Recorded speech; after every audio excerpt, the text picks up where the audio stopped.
बिस्मिल्लाहिर्रहमानिर्रहीम। अस्सलाम वालेकुम स्टूडेंट्स, कैसे हैं आप लोग? बेटा आज हमारा बायोलॉजी ग्रेड 10 चैप्टर नंबर 11 से लेक्चर है हमारा 10। लेक्चर नंबर 9 जो है उसमें हमने पढ़ा homeostasis in human beings, homeostasis in humans. अब लेक्चर नंबर 10 जो है इसमें हमारा टॉपिक है स्ट्रक्चर ऑफ किडनी। ये हमने पिक कहाँ से किया है? चैप्टर नंबर 11 हमारा चल रहा है और टॉपिक है हमारा स्ट्रक्चर ऑफ किडनी। याद रखिएगा कि जो हमने प्रीवियस लेक्चर नंबर 9 जो है उसमें हमने डिस्कस किया urinary system, human urinary system जो है उसके हमने डिफरेंट पार्ट्स पढ़े। उनमें हमने कहा कि पेयर ऑफ किडनीज़ मौजूद हैं, फिर हमने कहा पेयर ऑफ यूरिटर्स मौजूद हैं, फिर हमने कहा कि यूरिनरी ब्लैडर और लास्ट पे यूरिथ्रा। तो हमने 4 पार्ट्स पढ़े किसके? यूरिनरी सिस्टम के। आज के हमारा लेक्चर जो है स्ट्रक्चर ऑफ किडनी, इसको हमने फर्दर 2 पार्ट्स में डिवाइड किया है और इस टॉपिक के हवाले से ज़रा जहन नशीन फरमा लें कि ये टॉपिक जो है बहुत ही इम्पोर्टेंट है बोर्ड पॉइंट ऑफ व्यू के हवाले से। स्ट्रक्चर ऑफ किडनी इसमें 2 पार्ट्स हमने किए हैं। अगर वो आपसे क्वेश्चन पूछता है कि write a note on structure of kidney या give detailed note on structure of kidney, तो आप पूरा का पूरा टॉपिक लिखेंगे। मैं आपको जो है वो बाद में निशानदेही भी कर देता हूँ, कंप्लीट टॉपिक लिखेंगे। और इसी बड़े टॉपिक में से एक मेन टॉपिक में से वो एक शॉर्ट टॉपिक भी पिक कर लेता है बाज़ दफ़ा कि write a note on structure of nephron. तो इसी बड़े टॉपिक में से वो स्ट्रक्चर ऑफ नेफ्रॉन को जो है वो पूछ लेते हैं। तो अब आप पे डिपेंड करता है कि आपने जो है वो इसको किस तरह से जो है वो सॉल्व करना है। मैं आपको मेथड बता देता हूँ कि आपने अगर वो आपको कंप्लीट पूछ रहा है स्ट्रक्चर ऑफ किडनी आपने लिखना है तो फिर पूरा का पूरा टॉपिक लिखेंगे विद बोथ डायग्राम्स, किडनी की डायग्राम और नेफ्रॉन दोनों की डायग्राम के साथ। अगर वो नेफ्रॉन का पूछ रहा है तो फिर आपको ये फर्स्ट पोर्शन लिखने की ज़रूरत नहीं, आप डायरेक्ट नेफ्रॉन पे जाएंगे। आप बात स्टार्ट करेंगे वो जो आपकी बुक में किडनी की डायग्राम बनी हुई है उसके नीचे जो है उसने मेंशन किया हुआ है कि ईच किडनी जो है it is consisted of 1 million nephron. तो यहाँ से आप बात स्टार्ट करेंगे और नेफ्रॉन का स्ट्रक्चर ड्रॉ करेंगे। अगर उसने ये आपसे पूछा है कि give the structure of nephron, अगर उसने जस्ट नेफ्रॉन पूछा है तो आपको किडनी के हवाले से डिस्कस करने की ज़रूरत नहीं है। और अगर उसने किडनी पूछा है तो फिर आप नेफ्रॉन भी कंप्लीट लिखेंगे और बाकी जो है वो टॉपिक पढ़ने के बाद आपको मुकम्मल तौर पर समझ में आ जाएगी कि किस तरह से जो है वो आपने सॉल्व करना है। जी, डिवाइड करते हैं आज के अपने टॉपिक को, स्ट्रक्चर ऑफ किडनी को हम डिवाइड करते हैं इन डिफरेंट पॉइंट्स। मेनली हमारे 2 पॉइंट्स बनेंगे। हम पहले नंबर पर तो डिस्कस करेंगे स्ट्रक्चर ऑफ किडनी को, तो मैं जस्ट यहाँ पे लिख रहा हूँ किडनी, और नंबर 2 पे हम डिस्कस करेंगे नेफ्रॉन को। तो इन 2 चीज़ों को हमने आज डिस्कस करना है, किडनी और नेफ्रॉन। इनकी हम एनाटमी देखेंगे, फंक्शनिंग देखेंगे, फंक्शनिंग के हवाले से टॉपिक जो है वो नेक्स्ट आएगा। इनको आज हम इनका स्ट्रक्चर देखेंगे, इंटरनल और एक्सटर्नल दोनों तरह का हम स्ट्रक्चर देखेंगे किडनी का और नेफ्रॉन का। जी, बात स्टार्ट करते हैं स्ट्रक्चर ऑफ किडनी से। उसने जो फर्स्ट स्ट्रक्चर ऑफ किडनी का जो फर्स्ट पोर्शन उसने बताया हुआ है स्ट्रक्चर ऑफ किडनी के हवाले से, उसने किडनीज़ कहाँ पे हैं उनकी लोकेशन के हवाले से उसने बात की है, कलर के हवाले से बात की। आप ऐसा कह सकते हैं कि उनकी मॉर्फोलॉजी और लोकेशन की बात की है। सो हम ये कह सकते हैं कि morphology and location of kidney. तो किडनी का आप कह लें कि सब हेडिंग जो बनेगी वो हमारे पास है जी। मेन हेडिंग हमने स्टार्ट कर दी किडनी, तो किडनी स्ट्रक्चर के हवाले से हम बात कर रहे हैं। इसमें सब हेडिंग हमारे पास बनेगी location and morphology.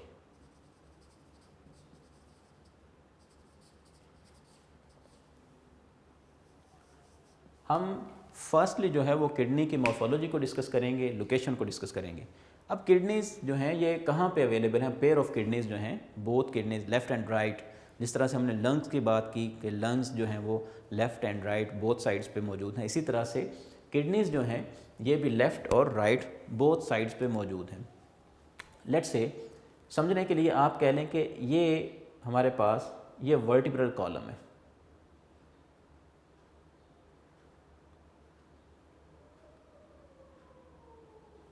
Vertebral column जो है इसको आप सेंटर कंसीडर करें तो आपको जो है वो किडनीज़ का अंदाज़ा हो जाएगा कि किस तरह से अवेलेबल है।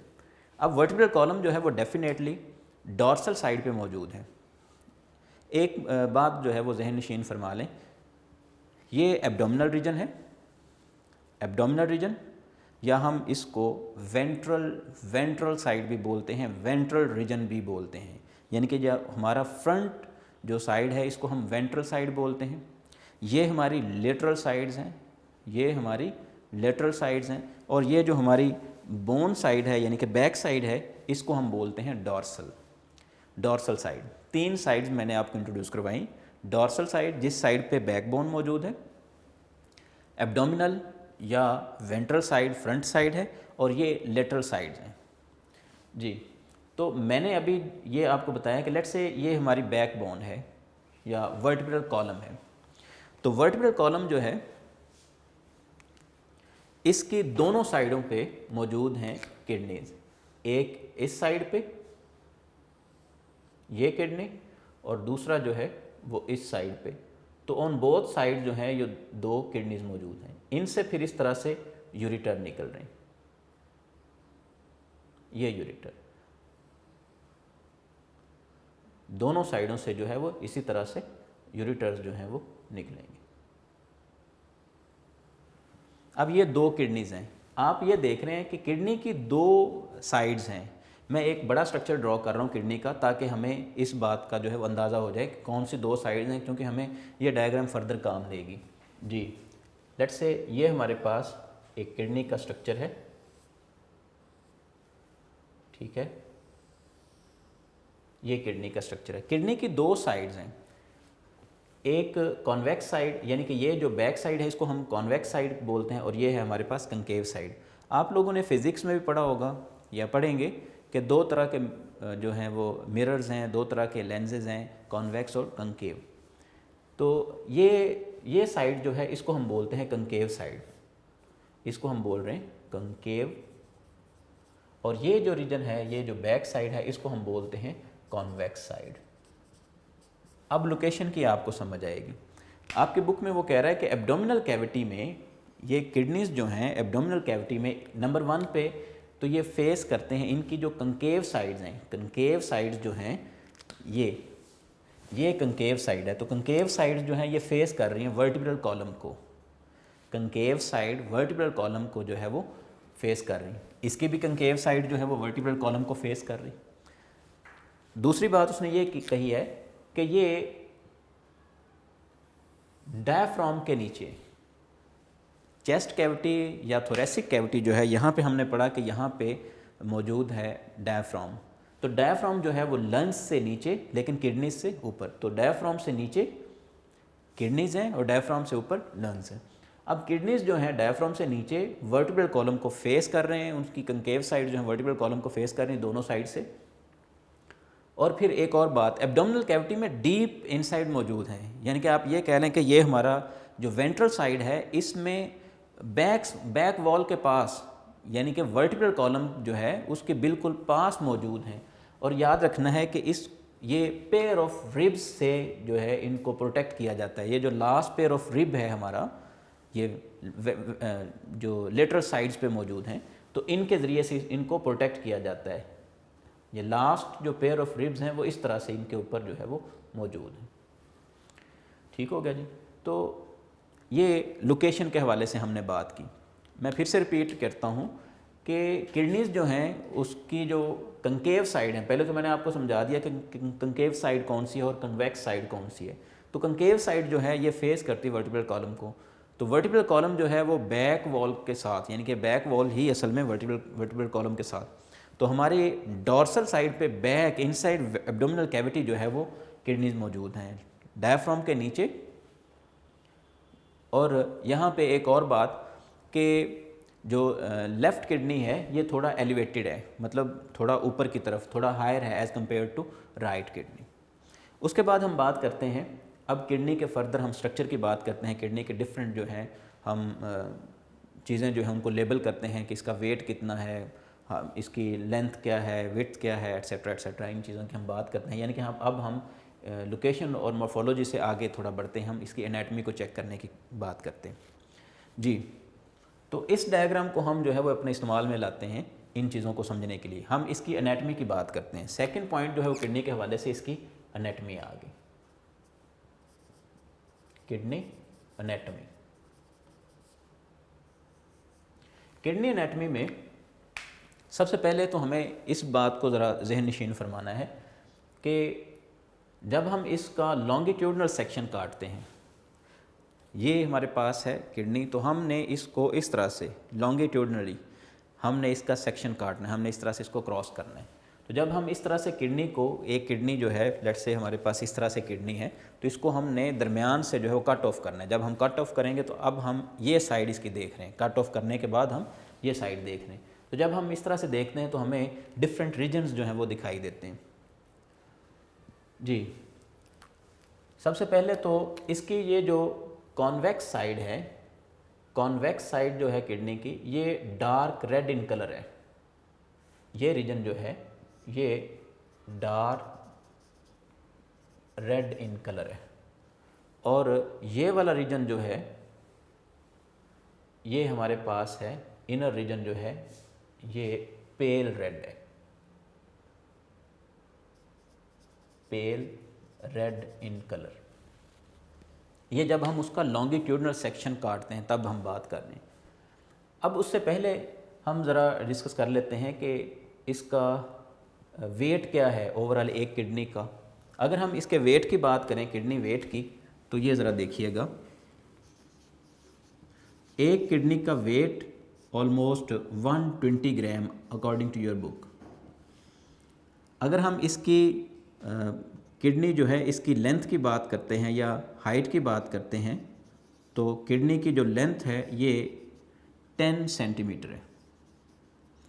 इसी तरह से हम अगर इसकी विड्थ की बात करते हैं तो किडनी जो है इसकी विड्थ है 5 सेंटीमीटर। और अगर हम इसकी थिकनेस की बात करते हैं तो किडनी जो है ये 4 सेंटीमीटर जो है वो थिक है। अब ज़रा इन चीज़ों को ज़रा समझते हैं कि किस तरह से वो बात कर रहे हैं। वो ये कह रहा है कि अगर हम यहाँ से यहाँ तक मेजर करते हैं, यानी कि ये जो रीजन है, ये जो लेंथ है यहाँ से यहाँ तक, ये 10 सेंटीमीटर है। फिर वो ये कह रहा है कि यहाँ से यहाँ तक का जो फासला है ये 5 सेंटीमीटर है। 10 सेंटीमीटर, 5 सेंटीमीटर, और ये है इसकी थिकनेस। तो थिकनेस जो है ये है 4 सेंटीमीटर। फिर से मैं बात रिपीट कर रहा हूँ। हमने किडनी के हवाले से बात स्टार्ट की। हमने पहले इसकी लोकेशन और मॉर्फोलॉजी की बात की। तो लोकेशन और मॉर्फोलॉजी में हमने ये देखा कि ये बीन शेप्ड ऑर्गन्स हैं, बीन शेप्ड ऑर्गन्स हैं जो कि फेस करते हैं वर्टिब्रल कॉलम को। और फिर हमने कहा ये डायफ्राम के नीचे और लास्ट पेयर ऑफ रिब्स जो हैं उनके ज़रिए से इनको प्रोटेक्ट किया जाता है। फिर ये रेड इन कलर हैं, जब हम इनकी मॉर्फोलॉजी देखते हैं तो ये रेड इन कलर हैं। उसके बाद हमने इनकी एनाटमी की बात की। तो एनाटमी में सबसे पहले हमने ये चीज़ देखी कि हम विड्थ और लेंथ वगैरह की बात कर रहे हैं। अगर इसका वेट देखा जाए तो 120 ग्राम, लेंथ देखी जाए तो 10 सेंटीमीटर, विड्थ 5 सेंटीमीटर और थिकनेस जो है ये 4 सेंटीमीटर। ये कुछ जनरल बातें थी लोकेशन, मॉर्फोलॉजी और एनाटमी के हवाले से। अब हम डीप एनाटमी की अगर बात करें तो एक किडनी जो है इसका जब लॉन्गिट्यूडनल सेक्शन काटा जाता है तो हमें मेनली ये 2 रीजन दिखाई देते हैं, 2 रीजन हमें नज़र आते हैं। एक डार्क रेड इन कलर है और दूसरा जो है वो पेल रेड है। एक डार्क रेड रीजन है और दूसरा पेल रेड है। हम इसी निस्बत से इनको नाम देते हैं। ये जो डार्क रेड इन कलर है रीजन, इसको हम नाम देते हैं रीनल कॉर्टेक्स का, रीनल कॉर्टेक्स। अब हम बार बार जो है वो रीनल के बजाय मैं आर जो है वो एब्रिएट करूँगा, यानी कि रीनल कॉर्टेक्स। इसी तरह से ये जो पेल रेड रीजन है इसको बोला जाएगा रीनल मेडुला। तो 2 रीजन है मेनली जब हम किडनी का लॉन्गिट्यूडनल सेक्शन काटते हैं। तो पहला रीजन जो है वो डार्क रेड है और हम इसको नाम दे देते हैं रीनल कॉर्टेक्स का, और दूसरा रीजन जो है वो इनर रीजन, इसको हम बोलते हैं ये पेल रेड रीजन है और हम इसको कहते हैं ये रीनल मेडुला है। अब इससे आगे बढ़ते हैं, जब हम किडनी को फर्दर जो है वो इन डिटेल देखते हैं तो किडनी में ये हमें डिप्रेशन दिखाई दे रहा है। किडनी की जो कंकेव साइड, जो साइड किडनी की फेस करती है वर्टिब्रल कॉलम को, वो कंकेव साइड है। In concave side of each kidney there is a depression. ये जो डिप्रेशन है, ये इनसाइड डिप जो है, इसको हम नाम देते हैं, ये है हाइलस। इसको हम नाम देते हैं हाइलस का। याद रखना है, ये एक बहुत इंपॉर्टेंट टर्म है और ये बोर्ड में आ चुकी है कि व्हाट इज़ हाइलस। तो हाइलस क्या है, आप बोलेंगे हाइलस जो है ये डिप्रेशन है, किस में, किडनी। तो आप बोलेंगे on each side, on each concave side of kidney, concave side of kidney there is a depression known as hilus. ठीक है जी, तो ये हाइलस है। अब जो हाइलस रीजन है, मैं इसको यहाँ से रिमूव कर रहा हूँ, हमें ये फर्दर जो है वो अभी इस पे काम करना है। तो हाइलस जो रीजन है, यहाँ से यूरिटर जो है वो इवॉल्व होती है। किडनी का डिप्रेशन वाला रीजन जो है, जिसको हमने हाइलस बोला, यहाँ से यूरिटर जो है वो इवॉल्व होती है। इस तरह से किडनी से यूरिन को एक्सक्रीट करवाने के लिए इस तरह से यूरिटर जो है वो इस तरह से यहाँ से ओरिजिनेट होती है जी। तो ये जो पेल रेड या रीनल मेडुला का रीजन है, इसको फर्दर डिवाइड किया गया। इसको हम फर्दर डिवाइड करते हैं into pyramidal structures. Trigonal structures हैं हमारे पास ये इस तरह से। तो जब हम बगौर जो है वो इसको देखते हैं तो हमें इस तरह के स्ट्रक्चर दिखाई देते हैं इन ईच किडनी। हम इनको नाम देते हैं रीनल पिरामिड्स। इनको हम नाम देंगे रीनल पिरामिड्स। तो ये हमारे पास हैं जी रीनल पिरामिड्स। हर एक किडनी में इस तरह से रीनल पिरामिड्स मौजूद हैं। इन रीनल पिरामिड्स का क्या काम है, ये हम फर्दर देखते हैं। मैं फिर से बात रिपीट कर रहा हूँ, जब हम एनाटमी की बात करते हैं, किडनी एनाटमी की, तो किडनी एनाटमी में सबसे पहले हमने लॉन्गिट्यूडनल सेक्शन काटा। जब हम लॉन्गिट्यूडनल सेक्शन काटते हैं तो हम लॉन्गिट्यूडनल सेक्शन काटने के बाद हमें दो रीजन्स अवेलेबल हुए, एक डार्क रेड था और दूसरा पेल रेड। आउटसाइड जो है ये डार्क रेड है, मैं इसको इस तरह से जो है वो डार्क रेड शो कर देता हूँ। ये सारा जो है ये डार्क रेड रीजन है। जो इनर रीजन है ये पेल रेड है, ये डार्क रेड है। तो इनर रीजन पेल रेड है। जो पेल रेड रीजन है, इसको फर्दर अगर इसका जो है कह लें लेंस के ज़रिए से और माइक्रोस्कोप के ज़रिए से जब हम इसका फर्दर मुशाहिदा करते हैं तो हमें जो है वो इस तरह से पिरामिड्स जो हैं वो दिखाई देते हैं। अब पिरामिड्स जो हैं, पिरामिड्स के फर्दर जब हम इनसाइड पहुंचेंगे, फर्दर हम इसकी एनाटमी को डिस्कस करेंगे, पिरामिड्स की फर्दर हम इसको ऑब्जर्व करेंगे अंडर माइक्रोस्कोप, तो हमें दिखाई देंगे बेशुमार छोटी छोटी सी ट्यूबुलर स्ट्रक्चर्स मौजूद हैं जिनको हम नेफ्रॉन का नाम देते हैं। बहरहाल हम नेफ्रॉन की तरफ बाद में जाते हैं, फ़िलहाल हम ज़रा यहाँ पे देखते हैं कि ये रीनल पिरामिड्स जो हैं इनका काम क्या है। याद रखिएगा कि रीनल पिरामिड्स जो हैं इनके अंदर चूँकि नेफ्रॉन मौजूद हैं, नेफ्रॉन जो है वो किडनी का स्ट्रक्चरल और फंक्शनल यूनिट है। तो नेफ्रॉन का काम क्या होगा, डेफिनेटली यूरिन प्रोडक्शन। तो यूरिन प्रोडक्शन के बाद जो है उस यूरिन को पोर किया जाता है इनटू पेल्विस। ये पेल्विस क्या है, ये जो फर्स्ट रीजन है, ये जो रीजन है जहाँ से ये जो रीनल मेडुला जो है इसमें मौजूद रीनल पिरामिड्स, जहाँ पे तमाम की तमाम जो है वो कलेक्शन पोर करते हैं यूरिन की, यानी कि ये यूरिन प्रोड्यूस करके ये एक ही फनल शेप्ड स्ट्रक्चर में जो है पोर करते हैं। इस फनल शेप्ड स्ट्रक्चर को हम नाम देते हैं रीनल पेल्विस का, रीनल पेल्विस का।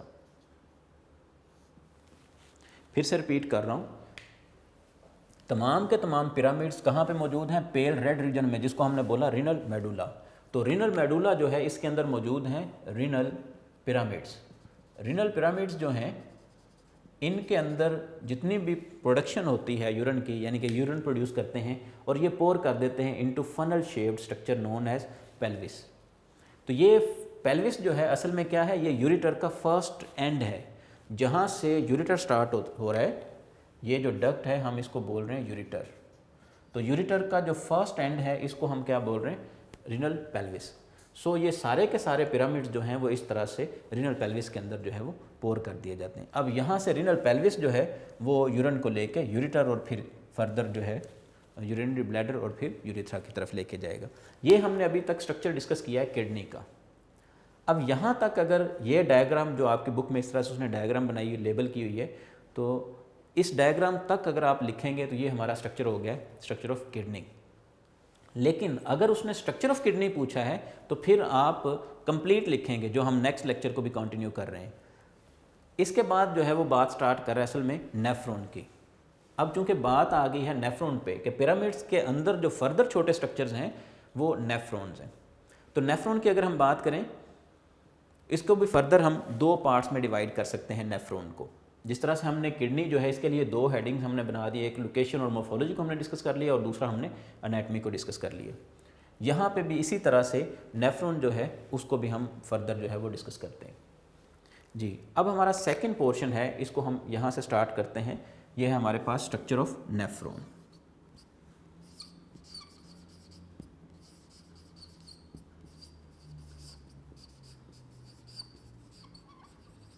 Structure of nephron.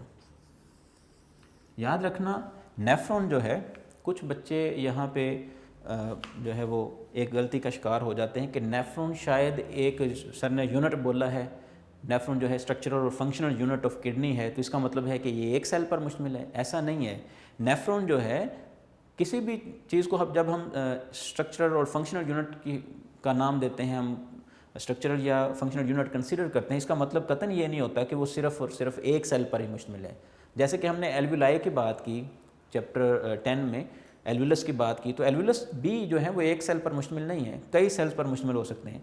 बहरहाल नेफ्रॉन जो है ये किडनी का स्ट्रक्चरल और फंक्शनल यूनिट है।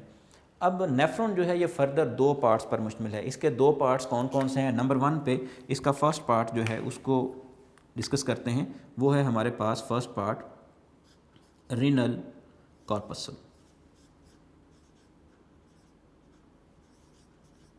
Renal corpuscle. और दूसरा पार्ट है हमारे पास रीनल ट्यूब्यूल। Renal tubule. फिर से रिपीट कर रहा हूँ, नेफ्रॉन जो है उसके फर्दर दो पार्ट्स हैं, रीनल कॉर्पसल और रीनल ट्यूब्यूल। यहाँ पे उसने आपकी बुक में एक लाइन लिखी हुई है इस डायग्राम के बिल्कुल नीचे, वो कह रहा है कि ईच साइड का जो किडनी है उसमें 1 मिलियन जो है, ऑलमोस्ट 1 मिलियन नेफ्रॉन मौजूद हो सकते हैं। जी, each kidney consisted of almost 1 million nephron. तो हर एक नेफ्रॉन की अगर बात करें तो हर एक नेफ्रॉन में दो पार्ट्स हैं, रीनल कॉर्पसल और रीनल ट्यूब्यूल। जी, स्ट्रक्चर ऑफ नेफ्रॉन जो है इसको हमने फर्दर डिवाइड कर दिया है रीनल कॉर्पसल और रीनल ट्यूब्यूल में। हम चलते हैं फर्स्ट पार्ट की तरफ, that is renal corpuscle. Renal corpuscle.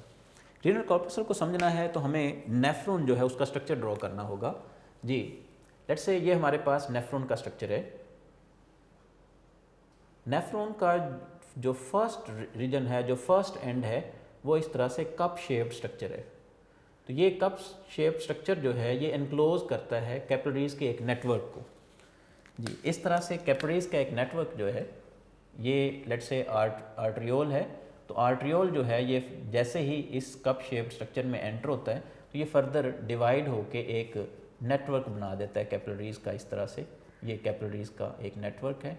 ये कैपिलरीज का नेटवर्क जो है वो अगेन ज्वाइन होके फिर से आर्ट्रियोल बना देता है। हम इनको नाम देते हैं, आपकी बुक में एक साइड पे उन्होंने इसी पेज पे जो है मेंशन किया हुआ है कि ये जो आर्ट्रियोल है इसको नाम दिया जाता है एफरेंट। इसको नाम दिया जाएगा एफरेंट आर्ट्रियोल। Efferent arteriole. और इसको नाम दिया जाएगा इफरेंट आर्ट्रियोल।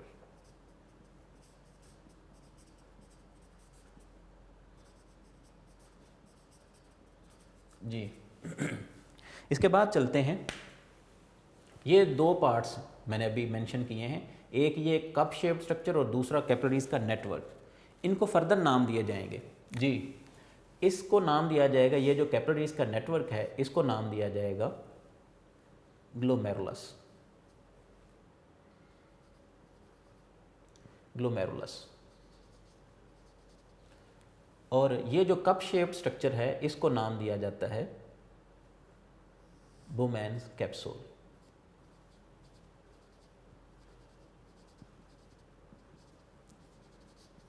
मैं फिर से बात रिपीट कर रहा हूँ,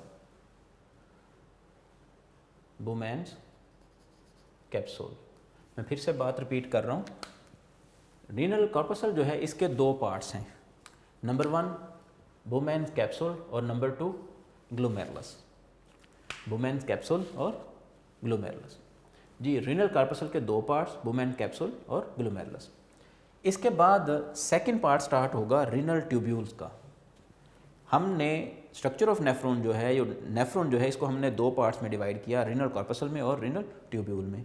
रीनल कॉर्पसल जो है इसके फर्दर दो पार्ट्स हैं, बोमैन कैप्सूल और ग्लोमेरुलस। बोमैन कैप्सूल क्या चीज़ है? बोमैन कैप्सूल असल में कप शेप्ड स्ट्रक्चर है विच इनक्लोजेस ग्लोमेरुलस।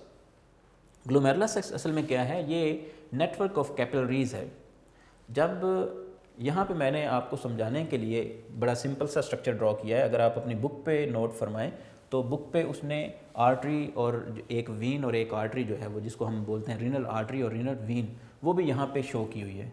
तो उससे जो है वो आपको समझने में थोड़ी मुश्किल होती है, इसलिए मैंने उनका स्ट्रक्चर यहाँ पे ड्रॉ नहीं किया। तो वो जो आर्टरी है जिसको हम रीनल आर्टरी बोल रहे हैं, मेन आर्टरी जो कि ब्लड को लेके आती है टुवर्ड्स किडनी, तो हर साइड का जो किडनी है उसमें एक रीनल आर्टरी एंटर होती है। अब रीनल आर्टरी फर्दर डिवाइड हो के एंड पे वो एफरेंट आर्ट्रियोल बना देती। एफरेंट आर्ट्रियोल फर्दर डिवाइड होके ग्लोमेरुलस यानी कि कैपिलरीज का एक नेटवर्क बना देती है। कैपिलरीज का ये नेटवर्क दोबारा से फिर ज्वाइन होके एफरेंट आर्ट्रियोल बना देते हैं। तो ये तो था सिलसिला कैपिलरीज के बनने का। दूसरी साइड पे बोमैन कैप्सूल जो है ये कप शेप्ड स्ट्रक्चर है जिसके अंदर इस तरह से जो है वो एक इस तरह से आप कह सकते हैं कि ये कैपिलरीज का नेटवर्क है। तो ये बोमैन कैप्सूल के अंदर जो है वो इस तरह से मौजूद है। इसका फंक्शन क्या है ये हम नेक्स्ट लेक्चर में इंशाल्लाह डिस्कस करेंगे। फिलहाल यहाँ पे हम स्ट्रक्चर की बात कर रहे हैं। जी, सेकंड पार्ट जो है ये है रीनल ट्यूब्यूल। रीनल ट्यूब्यूल जो है नाम से ही जाहिर है कि रीनल ट्यूब्यूल जो है ये ट्यूबुलर पार्ट है। याद रखना, रीनल कॉर्पसल जो है ये नॉन ट्यूबुलर पार्ट है और रीनल ट्यूब्यूल ट्यूबुलर पार्ट है। रीनल कॉर्पसल के बाद जो रीजन स्टार्ट होगा that is renal tubule. Renal tubule में कौन कौन से पार्ट्स हैं इनको पहले हम ड्रॉ करते हैं, फिर हम इनको एनलिस्ट करते हैं। जी, ये है हमारे पास रीनल ट्यूब्यूल। तो रीनल ट्यूब्यूल जो है ये रीनल ट्यूब्यूल है। रीनल ट्यूब्यूल इस तरह से कई एक कर्व्ड स्ट्रक्चर जो है, कॉन्वोल्यूटेड स्ट्रक्चर्स बनाने के बाद इस तरह से एक यू शेप्ड स्ट्रक्चर जो है बनाता है। ये यू शेप्ड स्ट्रक्चर है। तो ये भी नेफ्रॉन का हिस्सा है। एक रीजन ये हो गया बोमैन कैप्सूल से यहाँ तक, दूसरा रीजन ये यू शेप्ड स्ट्रक्चर है और तीसरा रीजन अगेन ये कॉन्वोल्यूटेड ट्यूब्यूल है। अब ज़रा गौर फरमाना है आपने, हमने रीनल कॉर्पसल के दो रीजन हमने ड्रॉ कर दिए। आप ऐसा कह सकते हैं कि ये दोनों जो हैं ये रीनल कॉर्पसल का हिस्सा हैं। अब नेक्स्ट यहाँ से लेके ऑनवर्ड ये जो सारा स्ट्रक्चर है ये रीनल ट्यूब्यूल का हिस्सा है। ये रीनल ट्यूब्यूल है। रीनल ट्यूब्यूल में कौन कौन से मेन स्ट्रक्चर्स मौजूद हैं? जी, मैं इनको एब्रीवेट कर रहा हूँ। रीनल ट्यूब्यूल का जो फर्स्ट पार्ट है इसको हम नाम देते हैं प्रॉक्सिमल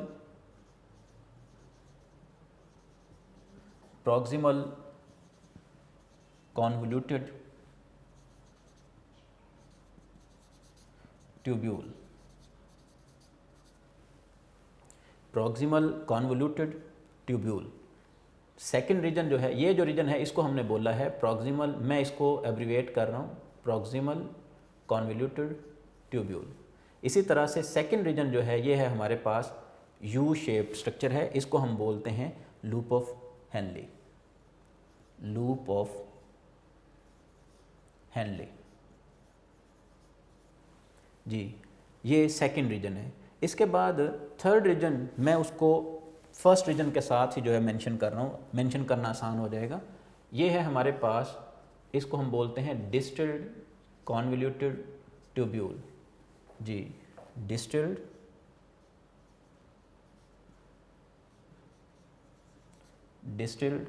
कॉन्वोल्यूटेड ट्यूब्यूल। तो ये हमारे पास 3 रीजन हो गए जी। ये हमारे पास proximal convoluted tubule first region, ये हमारे पास सेकंड रीजन, और ये हमारे पास आ गया थर्ड रीजन। तो ये फर्स्ट रीजन, ये हमारे पास है सेकंड रीजन, और ये हमारे पास है थर्ड रीजन। तो 3 पार्ट्स में हमने डिवाइड कर दिया रीनल ट्यूब्यूल को। प्रॉक्सिमल कॉन्वोल्यूटेड ट्यूब्यूल, उसके बाद ये है हमारे पास लूप ऑफ हेनले, और नंबर 3 पे हमारे पास है डिस्टिल्ड कॉन्वोल्यूटेड ट्यूब्यूल। अब असल में यूरिन जो है वो प्रोड्यूस होना शुरू हो जाता है यहाँ से।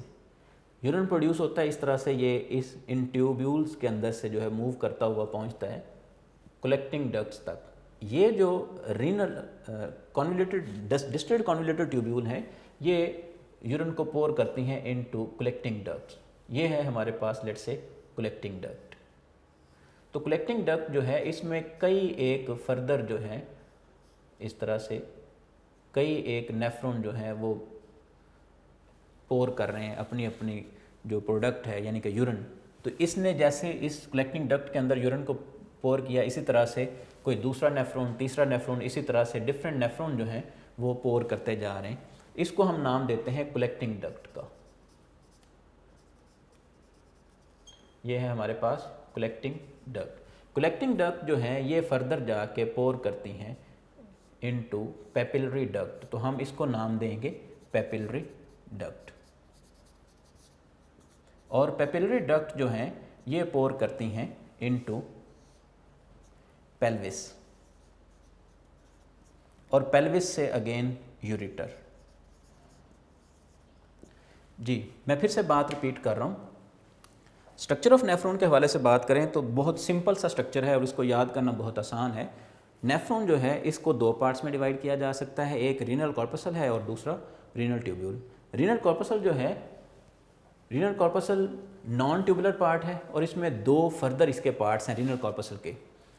यहाँ पे रीनल कॉर्पसल का मतलब ये है कि ये किडनी रिलेटेड नहायत ही अहम पार्ट है नॉन ट्यूबुलर रीनल कॉर्पसल। तो नागज़ीर पार्ट है जिसके बगैर जो है वो फंक्शनिंग ऑफ किडनी जो है वो डिस्टर्ब। तो ये फंक्शनिंग ऑफ किडनी जो है वो रीनल कॉर्पसल पर मेनली, और सेकंड जो है वो रीनल ट्यूब्यूल पे डिपेंड करती है। अब रीनल कॉर्पसल जो है इसके 2 पार्ट्स हैं, लुमेन कैप्सूल और ग्लोमेरुलस, जबकि रीनल ट्यूब्यूल जो है इसके मेनली 3 पार्ट्स हैं। प्रॉक्सिमल कॉन्वोल्यूटेड ट्यूब्यूल ये वाला रीजन, उसके बाद लूप ऑफ हेनले सेकंड, और थर्ड रीजन ये जो है डिस्टिल्ड कॉन्वोल्यूटेड ट्यूब्यूल। ये 3 रीजन है। तो आप ये कह सकते हैं कि यहाँ से यहाँ तक का जो रीजन है इसको हम इस तरह से अगर मेंशन कर दें, ये रीजन जो है ये कहलाएगा रीनल ट्यूब्यूल। तो रीनल ट्यूब्यूल, रीनल कॉर्पसल।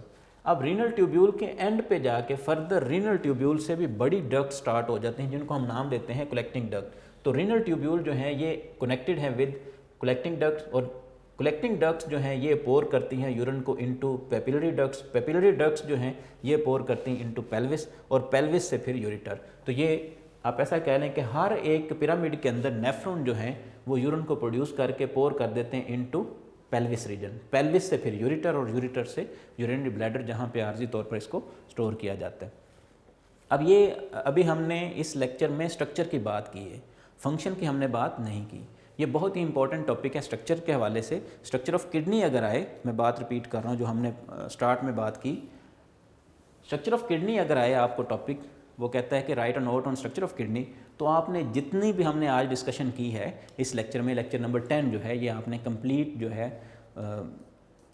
उसको जो है मेंशन करना है, कंप्लीट नोट लिखना है आपने। यानी कि स्ट्रक्चर ऑफ किडनी भी और स्ट्रक्चर ऑफ नेफ्रॉन भी। अगर क्वेश्चन आता है स्ट्रक्चर ऑफ किडनी तो फिर आपने कंप्लीट लिखना है, और अगर वो पूछता है कि write a note on structure of nephron, तो फिर आप ये पहले वाला रीजन जो है इसको स्किप करेंगे, फिर आप एक डायग्राम बनाएंगे और ये शॉर्टली जो है इसको आप मेंशन करेंगे।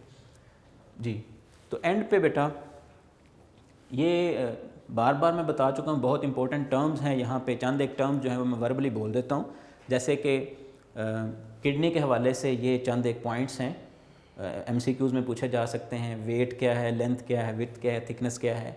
फिर इसकी रीनल पेल्विस पूछा जा सकता है। फिर इसी तरह से रीनल पिरामिड्स के हवाले से पूछा जा सकता है। रीनल कॉर्टेक्स, रीनल मेडुला के हवाले से पूछा जा सकता है। और ख़ास तौर पर हाइलस जो है उसके हवाले से पूछा जा सकता है।